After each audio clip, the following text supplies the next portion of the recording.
Belajar di rumah SMP Negeri 3 Tambun Selatan.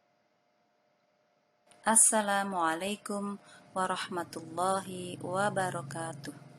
Bismillahirrahmanirrahim. Sampai bertemu lagi di pertemuan yang ketiga, materi pertama, meraih kesuksesan dengan optimis, ikhtiar, dan tawakal. Baiklah, sebelum kita mulai pelajaran kita hari ini, mari kita berdoa terlebih dahulu. Bismillahirrahmanirrahim. Rabbi zidni ilma warzuqni fahma. Amin. Mari kita melangkah pada pelajaran kita selanjutnya, ialah hukum qalqalah. Qalqalah ialah jika ada huruf ba, jim, dal, to, dan qaf disukun. Qalqalah dibagi menjadi dua, yaitu satu qalqalah sugro, dua qalqalah kubro.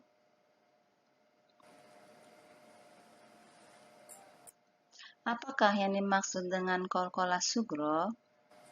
Qalqalah sugro ialah huruf qalqalah yang disukun, terletak di tengah kalimat atau di akhir kalimat. Huruf qalqalah dipantulkan dengan goncangan yang kuat. Cara membacanya. Contoh, yuhibbul muqsitin. Di sini ada huruf qalqalah, huruf qaf yang disukun dan berada di tengah kalimat. Berarti disebut dengan qalqalah sugro. Contoh yang kedua, lam yadkhuluha wa hum yatma'un. Di contoh kedua juga ada huruf qalqalah yang disukun, dal dan bo yang disukun. Keduanya dibaca qalqalah sugro.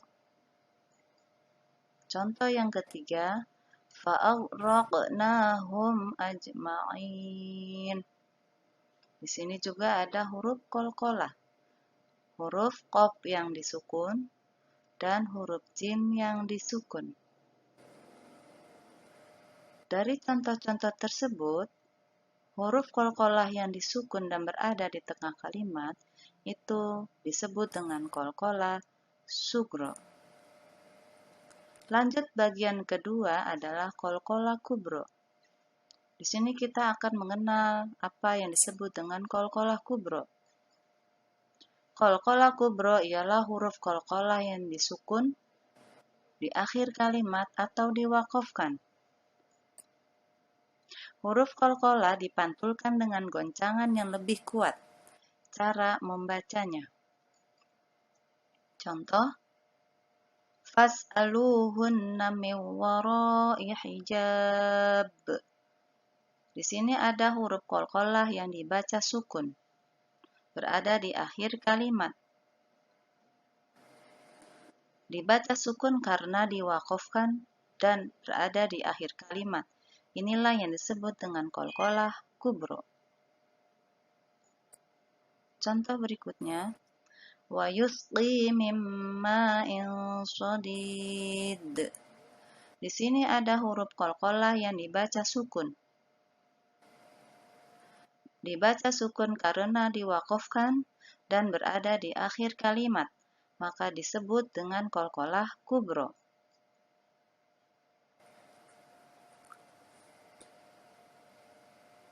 Berikut, di sini ada beberapa contoh latihan menentukan bacaan qalqalah. Di sini kita bisa membedakan mana qalqalah kubro dan mana qalqalah sugro. Perhatikan contoh-contoh berikut. Contoh pertama, walam yaj'alil arda mihada. Di Di sini ada qalqalah yang disukun, berada di tengah kalimat yang berarti disebut dengan qalqalah sugro. Contoh yang kedua, laqad kana lakum. Di sini juga ada huruf qalqalah, dal yang disukun. Inilah contoh qalqalah sugro. Contoh berikutnya, tabbat yada abi lahabin wa tabb. Di sini ada huruf qalqalah yang dibaca sukun, yang diwaqafkan dan berada di akhir kalimat. Inilah qalqalah kubro. Contoh berikutnya, qul huwallahu ahad. Ada huruf qalqalah yang dibaca sukun dan diwaqafkan karena ada di akhir kalimat, disebut dengan qalqalah kubro. Contoh berikutnya, walam yakul lahu kufuwan ahad. Ada huruf qalqalah yang dibaca sukun yang berada di akhir kalimat karena diwaqafkan. Inilah disebut dengan qalqalah kubro. Setelah kita mengikuti materi pertama di pertemuan pertama, kedua, dan ketiga, baiklah di sini ada tugas untuk kalian.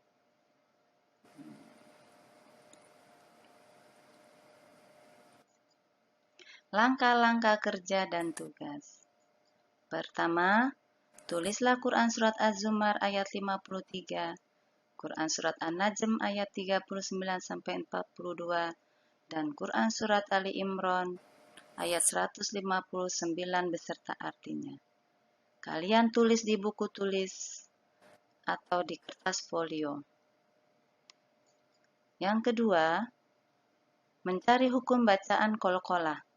Nanti sudah tersedia di dalam tabel yang akan di-share di Google Class.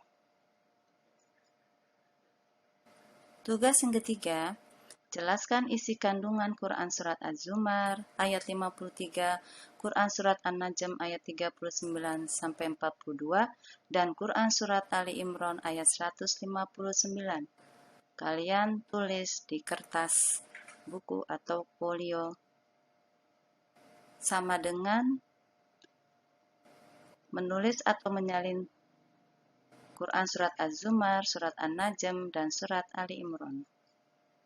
Yang keempat, rekamlah Quran Surat Az-Zumar. Yang keempat, rekamlah hafalan Quran Surat Az-Zumar ayat 53, Quran Surat An-Najm ayat 39-42, dan Quran Surat Ali Imran ayat 159. Lalu kirimkan video hafalan kalian tersebut via Google Class PAI 9 dengan kode masing-masing kelas.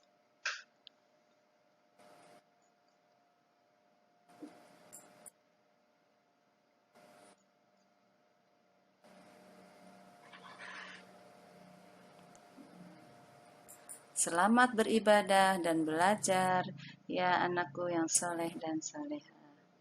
Assalamualaikum warahmatullahi wabarakatuh. Ilal liqa.